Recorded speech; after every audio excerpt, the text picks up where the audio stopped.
हमने दिल बड़ा किया,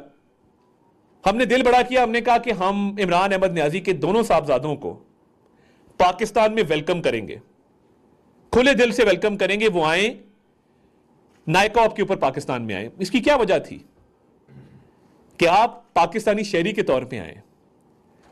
पाकिस्तानी शहरियत से शर्मिंदगी किस बात की? अगर आप पाकिस्तानी हैं, आप जिसके घर में भी रह रहे हो, आपका जो भी मामू हो, जैक गोल्डस्मिथ, हमें उससे सरोकार नहीं है, हमें बिल्कुल सरोकार नहीं है कि उसने सादिक खान के खिलाफ इलेक्शन लड़ा। वो उनकी अपनी पॉलिटिक्स है जैक गोल्डस्मिथ की, बिल्कुल आप उनके घर में रहे, हमें कोई इतराज नहीं है, वो आपकी अपनी चॉइस है। मगर हमने जब आपको कहा कि आप पाकिस्तान तशरीफ लाएं और हम आपको वेलकम करेंगे, तो क्या हुब्बुल वतनी का यह तकाजा नहीं है कि आप नायकॉप पे ट्रैवल करते और पाकिस्तान आते और कहते कि जी ये हमारा ओरिजिन कार्ड है, हम पाकिस्तानी, ये ग्रीन कलर का कार्ड है, उसमें आप प्राइड लेते। आपने आगे कहानी से कहानी बना ली कि जी हमें ये गिरफ्तार करना चाहते हैं, फलां करना चाहते हैं।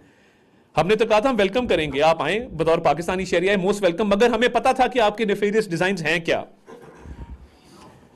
वो जमात जिसने आईएमएफ को लेटर लिखे हों, आईएमएफ को अपील की हो कि पाकिस्तान को बेल आउट ना दिया जाए क्योंकि हमारी सियासत खतरे में है, तो पाकिस्तान डिफॉल्ट कर जाए तो हमें सूट करता है, यह आज तक किसी ने नहीं किया।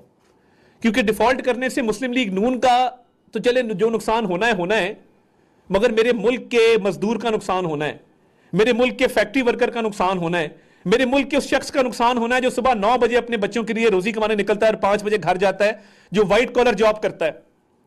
मेरे मुल्क के व्हाइट कॉलर वाले, मेरे मुल्क के ब्लू कॉलर वाले, मेरे मुल्क के रोजगार कमाने वाले, मेरे मुल्क के मजदूर, किसान, दहकान, सबको उसका नुकसान होना था अगर खुदा न खास्ता पाकिस्तान डिफॉल्ट करता। मगर आपकी अंधी तकलीद यह कहती थी कि आपका लीडर पाकिस्तान से बड़ा है और वो नहीं तो पाकिस्तान नहीं, तो फिर पाकिस्तान डिफॉल्ट कर जाए तो ये बड़ी अच्छी बात है।